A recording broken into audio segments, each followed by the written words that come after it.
Good afternoon, Mr. Wesley. What's up? It's great to be here, and it's fun to be in a different spot. I'm in a different chair today. Yeah, yeah. Been a long time since I put on my journalism hat, but I'm actually trained to do this, I think. I feel like you put on your journalism hat every Sunday. Well, maybe. I don't know. But, I've not done any professional interviews in quite a while. You and Frank Broyles are probably my two biggest interviews. Oh, man. Anyway, but we're not going to talk sports today, even though, you're a manly man by reputation and by behavior and My gosh. deer woods, duck hunting, and all that. But I want to make this real down to earth today. All right. I think maybe we could help out some soon-to-be fathers or young dads, you might say. I wanted to talk to you about what it's been like having a little girl in your home. Yeah. So I thought I'd start this by asking a very specific question. What has been your favorite thing about being the daddy to a 2-year-old little girl? And you can go from birth to 2, but we just know that Charlie she's just a little over 2 right now today. So what's been your favorite thing about being the dad to a little girl? All right. So you say that, you referenced my likingness of hunting and doing other things. So my daughter was born opening week of duck season 2 years ago. Before she was born, no less than 20 times. There was times in college. So duck season's 60 days long. I would have hunted well over 30 days in college, and then after getting married, even working here. Yeah, I was going to say, how did that change after getting married? After getting married, I still went quite a bit because, we were off on Fridays here. And, I can be back on a Saturday by noon, Yeah. But Charlotte was born. I went one time that year.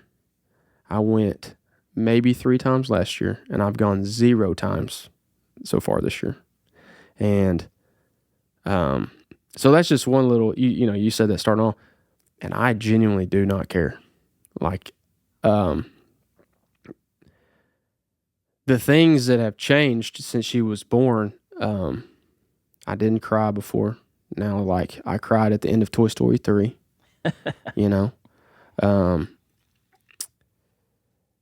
the things that I thought I would be as a dad with regards to, like, I don't know, like,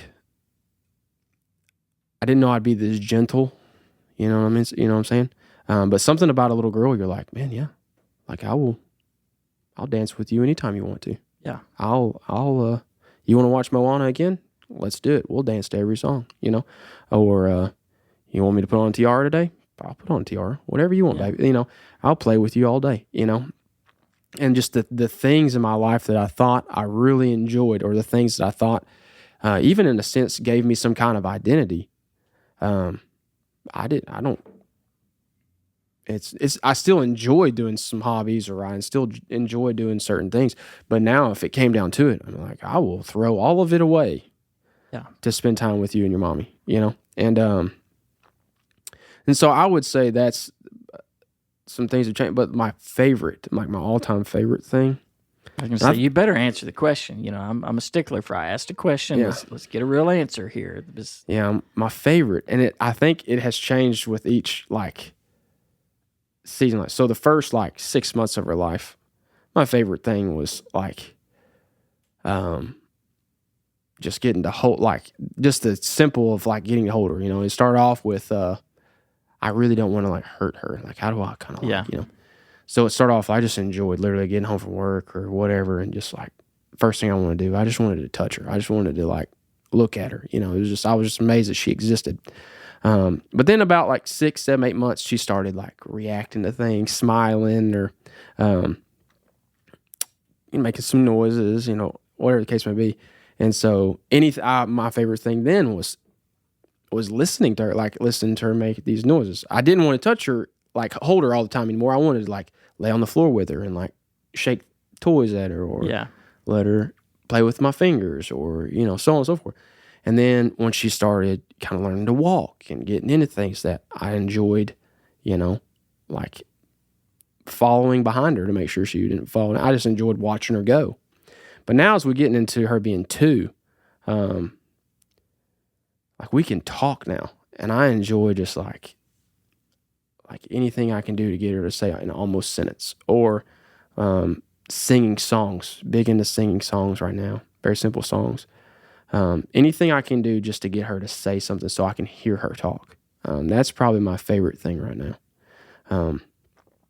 And it is when we wake up in the morning, when she wakes up in the morning, Yeah. there's no like, hey, I need like 5 minutes to remember where I'm at, what my name is, and to like kind of wake up. It is, I am awake, and it's like that all the way until she goes to sleep, you know, and I'm here for that. I enjoy that. So. She's very verbal from the get-go. Huh? Oh my goodness. Yeah. Yes. Yeah. Oh, Now, I'll tell you, as a dad, I have experience with this, though. It's funny, your most verbal little kid is not necessarily your most verbal adult. So it has a tendency, you don't know. It's too early to tell. You know, and we hear things like she goes to, like our next door neighbor has an in-home daycare that she goes to 3 days a week, and her name's Vanessa, and Vanessa will say, yeah, she's well behaved, quiet, just kind of sits and observes, and she said that she thinks that Charlotte wakes up early from nap on purpose so that she can go out and just be with Vanessa, because there's a couple babies there that Charlotte really likes to like help with the babies, and so that she can just like be there. So she's more quiet. And then we've heard from people in the preschool, Charlotte's kind of more quiet, just kind of sits back and observes and whatever. I'm like, that is what? Yeah. She's not quiet at all, And so no, she runs your home. That's what she's thinking. Oh man, she's a good time. Yeah. Well, how about this? What has been the most difficult part? Of being a daddy. The most difficult. So it all, like, just the favorite thing. It's come in stages. At the beginning, the most difficult thing was the things in my life that needed to die. Whether it be hobbies or even just like, I don't need to sleep in on a Saturday morning anymore, or I don't, I don't have to go, hunt anymore. Like, I don't have to do these things anymore that I thought were not a necessity in life, but just like it was who I was, So learning those things that needed to die. Originally, that was the hardest thing. And I would recommend to either you're about to be a dad or a new dad, the faster those things will die, genuinely the better your life will be. They're going to have to die. They're going to have to die. Or you're going to have wreckage and ruin in your family. Amen to that, so pick. Yeah. And then, so that was early on kind of hard. Obviously, the lack of sleep and these things. But I will say it was not as difficult with regards to like my marriage, because my wife is just about an even-keeled, good at communicating, never gets too high, never gets too low, straightforward. So anytime things got hard, like with lack of sleep, or first time she got sick, or things like that, my wife didn't freak out. We were able to handle it pretty calmly. So that wasn't as difficult. But so things that needed to die, that was kind of the first thing. Learning a new routine was hard. Whether it even be just like my morning routine of being able to wake up and read my Bible at the same time every day was what it was before I had a kid. And now, the first 8, 9, 10 months of her life, I had no idea when she was going to wake up. It could be 4:30 or it could be 6:30. So having to find a new routine and being okay with, it not being the same thing every day. Yeah. So learning that, and then that was hard. I say hard, it was just new. It was difficult because it was new. But now, where we're at now, the hardest part is figuring out the right way and the right time to discipline her. Yeah. Because, at 8 o'clock at night when we're getting out of the bathtub and she's had it's Thursday night and she's been at, at daycare all week. We had church on Wednesday night. She had this. Her aunt and uncle came over on Tuesday night and played for a long time. So the week is added up, and so she's tired. Well, her, being a little, like, kind of a heathen, getting out of the bathtub and not wanting to listen, whatever, is it the best time to use like what should be physical discipline at this time? Would that actually benefit the situation, you know? Yeah. Or is she that tired that like no matter what happens, she just literally just needs to go to bed, you know? So figuring out like I have this little human that God has given to my wife and I to disciple her. So like what's right at the right time for this child, you know? Because I know growing up, like my sister, you know, she's a godly woman now, great mommy, you know, all these things. She may have got spanked one time. Like my dad could just look at her and she would melt. I always told the truth, real follow. Is she older or younger than older? You? She's younger. Okay. Me, I needed a whooping every day, whether I needed it or not. I was just had the rebellious. I had the, you know, my mouth got me in trouble, you know, and so they had to parent us different. And I believe that still happens, doesn't it? Yeah. Yeah. Sorry. Yeah. So I believe that. So now I'm the parent, and I'm like, how do I do this for this child? How do I learn this child? Because do I want her to be an obedient little 2-year-old? Sure, but I want her to be a godly 30-year-old woman. Yeah. You know. So how do I go about that? Well, it's funny that you bring it up because there was a public moment during revival when you admitted that you I think that needs struggled. That needs to be cleared up. Discipline. Here's what happened. This is what this is. I'm giving you a moment to address your confession that you were unable to discipline your child. That's what I heard. But so I don't think that's what you meant. So why don't you address here's that? exactly what happened. Yeah. So I chose. So we all got the option to choose when we wanted to preach. And I got first choice because me and Mike, we work closely together on certain things. So he literally came to my office first back in the summer when we were making the schedule. And I chose Monday at noon because my wife is off on Mondays. And I knew that her and Charlotte could come, no problem, on that Monday. Knowing it would be like, because the noon sessions are in the fellowship hall, 100 people come to that? 75, 100? You know? It was more than that. It was more than that. 150? Yeah. But the nighttime service has had a lot, you know, X-fold that, however many that was. So I knew, so small, only a limited amount of people heard what I said. And what I said was, I said, we're at this point in life with this child, because it was about how God is our Abba Father and kind of relating that. And I was going to explain like what Abba meant. Literally means daddy. And I was saying that I have this 2-year-old little girl and she's in the room with us and we're having to discipline her now. And I spelt out spanking because I'm like, hey, I don't want to say it out loud. She's in the room. And that was a nice comedic relief because I was about to get serious. And I said, but there are times whenever she comes to me and asks me a question or wants me to go play something with her. And she says, Daddy. And in that moment, I'm like, I'll do whatever you want to do. It wasn't, hey, you say daddy when it's time to get disciplined. I won't discipline you. It was, you want to go play and do something. You say that. Then I'm like, oh, yeah. But I will say the amount of harassment I got that night from you and Larry, Hey, Larry was in the pulpit. I got summer sausage out of that deal and so many hugs from some, you know, from people. I got a lot of attention out of that deal. Yeah. And summer sausage. So if you ever want to make fun of me ever again publicly, I'm down for it. You're down for it. Yeah. Well, I hope you are finding balance with the parenting and the discipline. I mean, I know one of the sayings we had in our home that we really lived by was you always want to parent with the end in mind. And so I think you're very wise in all sincerity in thinking, you know, what's the end game with Charlotte? You know, how do I want her to be when she's a young adult, when she's married? You know, I think that is wise. Now, you know, I think one of the challenges when they're 2 is, you know, they're not going to remember when they're 30. You know, you're parenting in the short game. You know.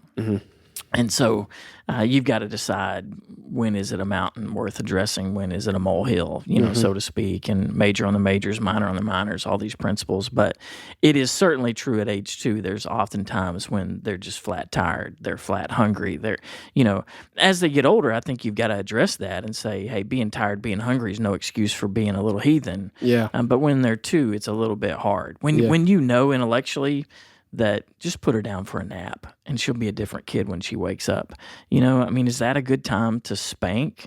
No, I think maybe the right parental response is, let's just make her go to sleep. Let's put her in a room, and if she wants to stamp and holler and her, I mean, that's fine. But really, what she needs is rest. Yeah. And so we're going to make her do that. And then if she's still copping an attitude, 2 hours later, then we got an issue. But I hope you're learning balance on that. What advice would you give? Again, you say you had an older sister. Did you have nieces and nephews then before you had your daughter? Yeah. So my sister and her husband, they have their oldest daughter is 4, so 2 years older. So not too far ahead of you. Yeah, though. she'll be 5 in April. But then they have another daughter that is a month and a half, 2 months older than Charlotte. Yeah. So, which makes fun. Yeah, having cousins, 3 like little that girls. is fun. So yeah, I saw. Yes, sir. So yeah, you got to watch a little bit, but it's not like you were inundated by a bunch of other little kids. I mean, that's what I always think. That's one of the challenges, and I'd be curious what you would share to a young man in similar shoes. What's some great advice you would give someone who hasn't been able to be around other kids very much? You're walking into that labor and delivery area, and you're handed this little girl for the first time, or a little boy. It doesn't really, I mean. What's some of those first foundational things that you think you've learned in these first 2 years that you would tell somebody? Well, right off the bat, the one thing, and this may be funny for you, but that I learned is everyone has an opinion about how to be a parent until they have their own kid, right? And so before that even happens, I would, and this is what was recommended to me, and I did it, and I'm grateful that I did. I knew we were going to have a little girl. And so I looked around in our church and I found men who had, whether their daughters were, junior high school, and then maybe a little older. And I saw how they were, but I also saw how those men treated their daughters and treated their wives. And I'm like, I like how they live their life, and I like how their daughters are turning out. And so I asked them to lunch, and I was like, I would like any type of advice you would give me. I don't want my daughter to turn out just like your daughter, because your daughter's your daughter. Like, she's her own individual. But what were some things, like, what are some non-negotiables that you as a dad, like, these are the things that you made sure were in your home. This is how you acted. So I would recommend to any guys about to have a son or a daughter is to locate someone like that early on. Yeah. Well, what'd they tell you? What's some of the best advice you got? One of the best advice, and this may be super random, but man, he said, which his daughter's now in college, he said, she's always allowed to come into my room. Like, whenever she wants to come in, if she wants to come in and sit in my bed and talk to me, I don't care how old she is. Like, she's allowed to come in. Dang, I didn't mean to. And so I'll never forget that. Now, we can get on the argument of, like, she needs to sleep in her own bed, all that, yada, yada, yada. But think of the amount of conversations that he's had with his daughter, Yeah. So yeah, that's one thing he told me. But then the same guy, he has 2 daughters, and he's like, now listen, the oldest one and the young is 180 degrees different than the younger one. I can't treat them the exact same. So you'll need to figure out your own child, right? Yeah. But he said that same rule applies for my younger daughter. And he said they both, like, weekly are in my room. And so that's something I'll never forget. I think you're, I don't want to speak for whoever this gentleman was or what, to me, you're getting at that idea of unconditional acceptance and even to some degree protection. I mean, I think little girls have to know they're safe with daddy, and that daddy loves them and has time for them and accepts them as they are. And, the simple truth is you're much more likely to get a godly young lady if she knows those things are true at every stage of their lives. And, I only jumped in there because you were getting choked up and felt like give you a little break. But I know if I'm going to pitch a resource, if a guy say he's not well connected to a church with older mentors, he doesn't know who to talk to, a book that was foundational in my life as a dad and as a parent was She Calls Me Daddy by Robert Wogelmuth. And I know that's a mouthful of a last name, but if you just start with W-O-G, I think Wogelmuth, you'll get there. She Calls Me Daddy, one of the best I read, and that's one of the foundational principles that he talked about was just little girls need to know that daddy loves them and that it's unconditional and that they're accepted and affirmed. And again, I think anybody listening to this knows we're not going to say, well, then when they start making bad choices, you affirm those too. That's not what we're saying.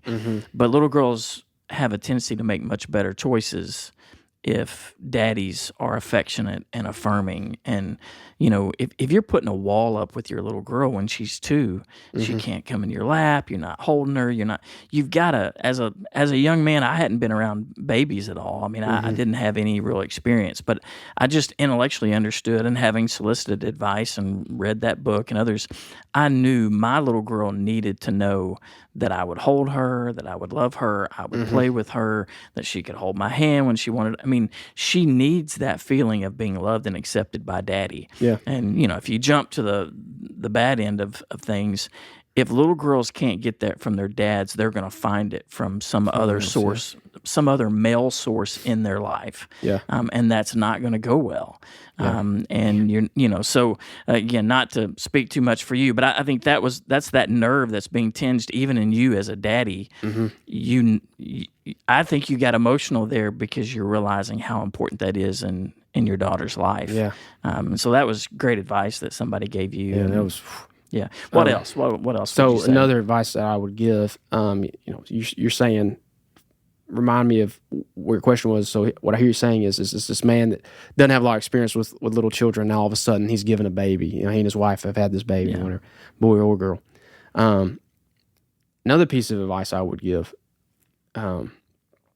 is don't disassociate yourself from the local church. Does that make sense? Now, is there a time period where it's like, hey, you don't need to bring your child, like, was it 6 weeks, whatever the rules are? We broke those rules, by the way. We were back in like 2 weeks, and Yeah. There's people that, and I applaud them for that. But the temptation is to like, we have this new baby, and it's not that the people in the church forget you because you've been gone for so long, but patterns of behavior create a new sense of consistency. So if you create a pattern of behavior of like disassociating yourself because you've just had this child, well, now you're going to have a new habit of continuing to do so, right? And one thing that I've seen on the good side of not doing that is, I have a 2-year-old daughter, but in all the different young adult life groups that we have, it would take me a minute to sit down and count the number of children of the couples that go to those classes that are within like 3 years of her.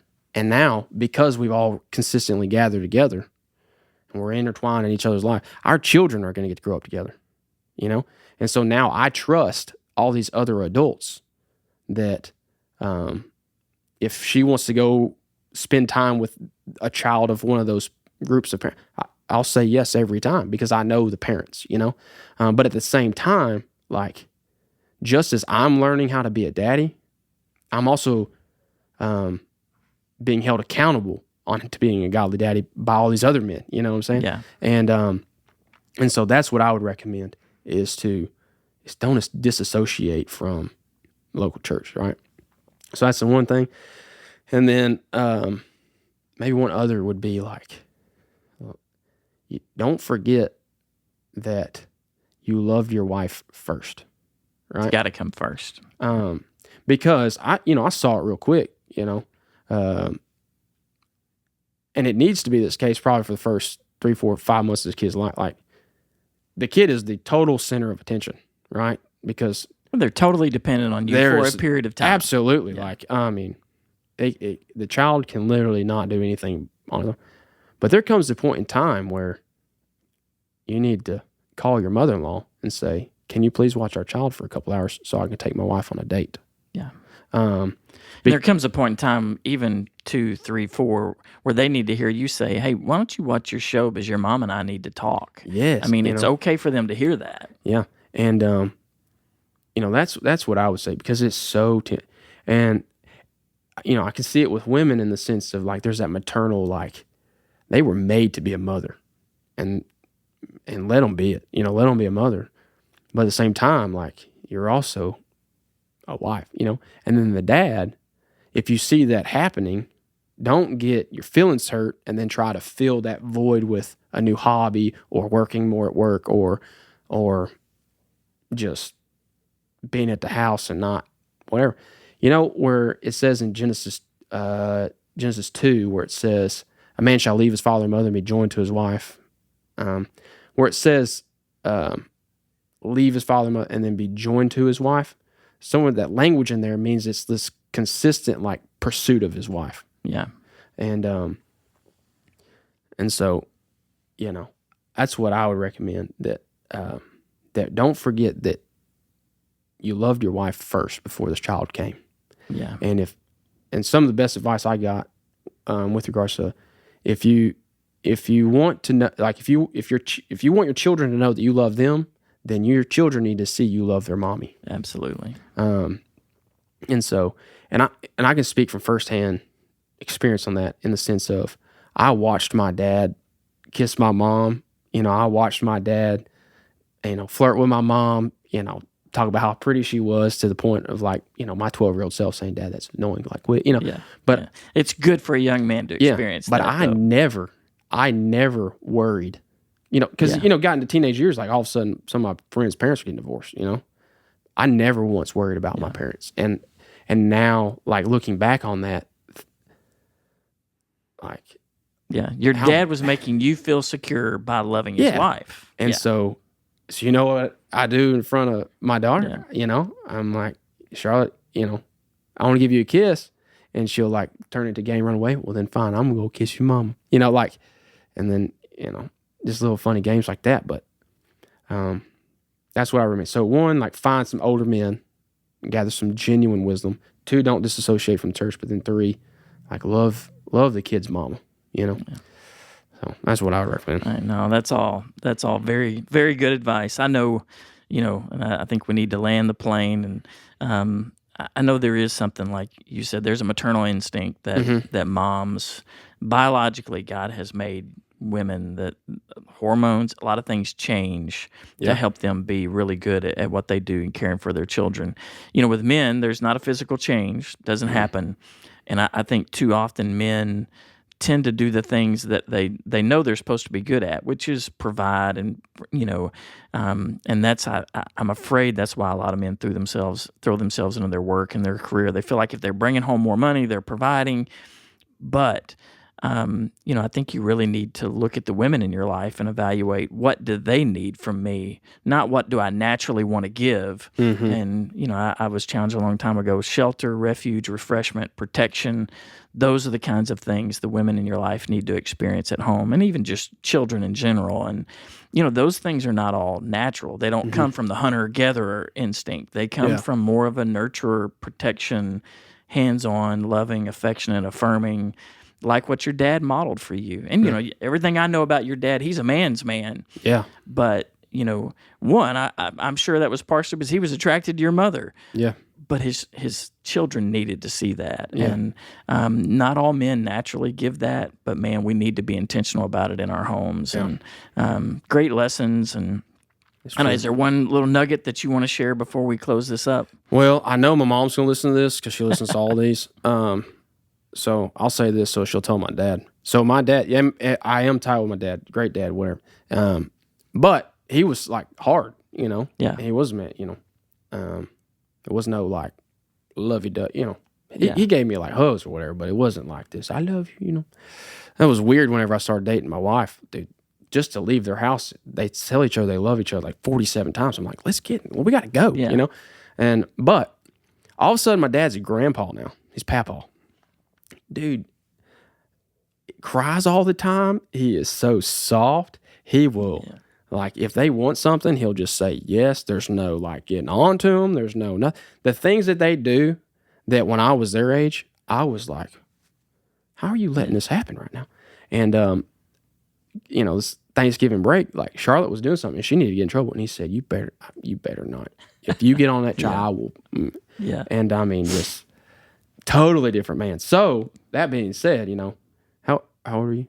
I'm 54. 54. He's 59. So you're getting close to entering the papaw stage, Yeah. Are you prepared for that?